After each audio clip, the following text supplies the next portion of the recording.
Hi everyone. Thank you all very much for joining us today. We are joined by Romain here, who will be providing a presentation on redefining narratives and celebrating the history of Black leadership in the UK. I hope you all enjoy it. Thank you very much. Thanks for that nice, humbling intro.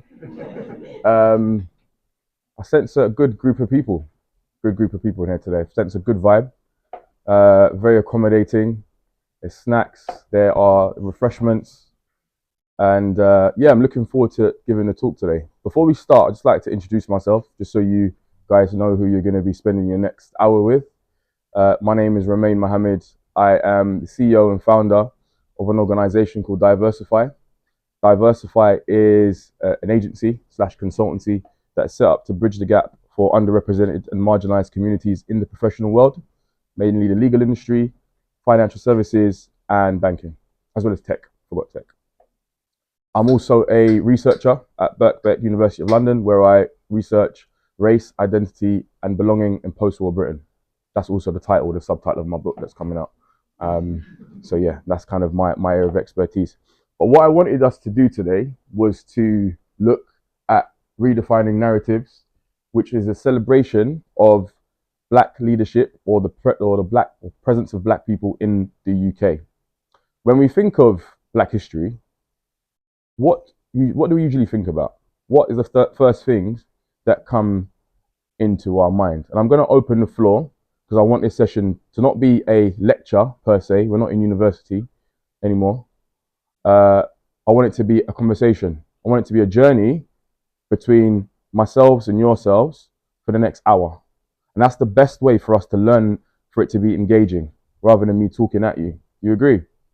Okay. So it's going to be quite interactive. I'm going to stop midway through. I'm going to ask everyone, how you doing? Is everyone following me? Am I speaking too fast? I have a tendency to do that. Speak too fast. So I want to start by opening up the floor and I want to ask a question. Okay. When I say Black History or Black History Month, what's the first thing that comes to mind? I don't want to put anyone on the spot. I hate being put on the spot myself, but I'm going to need a daredevil to be the first. Yep. Okay. Okay. Yep. Yes. See those two concepts that you just said right now, fantastic, and I'm glad you said them because they're a part of the narrative that needs to be redefined. Okay. Those are the two watershed moments that when we think about Black history, we think about. Not just white people, but also people of color. And I want us to have a very open conversation today. And it might be uncomfortable because it might not follow the same social normatives that we have heard ever since growing up. But that's the only way for us to reach a level of, I call it enlightenment, by us being able to have those difficult, uncomfortable conversations. Does everyone agree? Okay. And you had your hand up, sir. Windrush. Okay. Anyone from this side?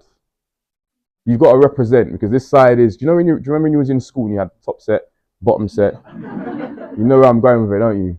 This side is bottom set. This side is top set. Sorry, go for it.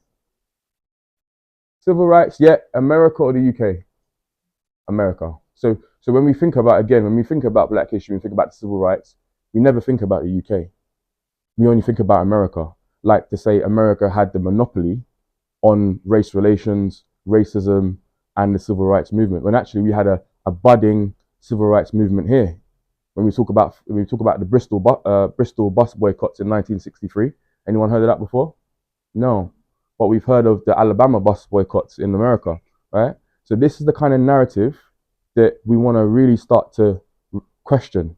Why is it that we hear about the American context but not the UK context when we're in the UK? I remember being in school in year, I think it was year 10. I went to a great school. It was in Islington, Old Street. Fantastic school, boys' school, really good school. And I remember we were learning about history, but we were learning about the civil rights movement in history. We would only learn about the American context. It took me my own study to learn actually what was happening in this country. Okay, and I think it's really, really important for us to try and start to question what we've been taught and what we know, and really try and redefine some of these narratives. But without further ado, that was a bit of an intro. I want us to start now. Is that okay? Right. So we're going to try and get through all of this in an hour. I don't think we're going to be able to do it.